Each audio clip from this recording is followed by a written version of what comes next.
ඔබ කාගෙත් මගෙත් උගුර ඉස්සෙල්ලාම තෙත්තුනේ අම්මගේ කිරි ටිකෙන්.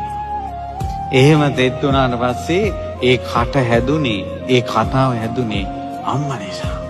කොච්චර කිරි බීලා ඇතිද? කල ගණන් මෙහෙම අත ගුලි කරලා කටට කවපු බත් කටවල් ගාන දරුවනේ නුඹලට ගණන් කරන්න බෑ.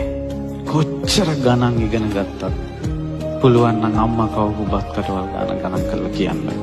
දැන් ඔය කටවල් වලින් බැනපල්ලා අම්මලාට. ඒ කර්මේනෝ අන්න නැහුණා.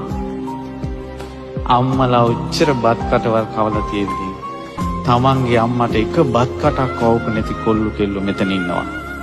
ඒත් යාළු වෙච්ච කෙල්ලට කැව්වා බත්. කොහෙවත් යන කෙල්ලෙකුට බත් කැව්වා.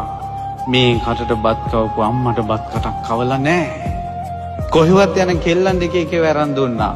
තමන්ගේ අම්මට වස්ත්‍රයක් කරන් දුන්නේ නැහැ. පින්වන්ත දුවෙක් හරි පින්වන්ත පුතෙක් හරි ඉන්නවා නම් දරුවනේ අද අදිස්ථානයක් ඇති කරගන්න ඒ දෙන්නට දුක් දෙන්නේ නැහැ කියලා. ඔබද අපි කරා ආවත් නැතත් අද අදිස්ථානයක් ඇති කරගන්න අම්මට වද දෙන්නේ නැහැ කියලා. අම්මගේ තාත්තගේ ආශිර්වාදේ කොච්චර ඕනිද? දරුවෙක් කුසට ආවට පස්සේ පින්වත් දරුවනේ ආයි දෙමව්පියන්ට ලෝකයක් නැහැ. රස්නේ වතුර ටිකක් බොන්නේ නැහැ දරුවට හානියක් වෙයි කියලා. සීතල වතුර ටිකක් බොන්නේ නැහැ දරුවට දැනෙයි කියලා. හයියෙන් ගමනක් යන්නේ කුස හෙල්ලෙයි කියලා. නිදාගන්නේ නැහැ. එක ඉරියව්වෙන් ඉන්නේ එහෙට මෙහෙට පෙරලෙන්නේ කුස පොඩි වෙයි කියලා. ඒ විදිහට ඉඳලා බොහෝම ආසාවෙන් දරුවෙක් බිහි කරන්න යනවා.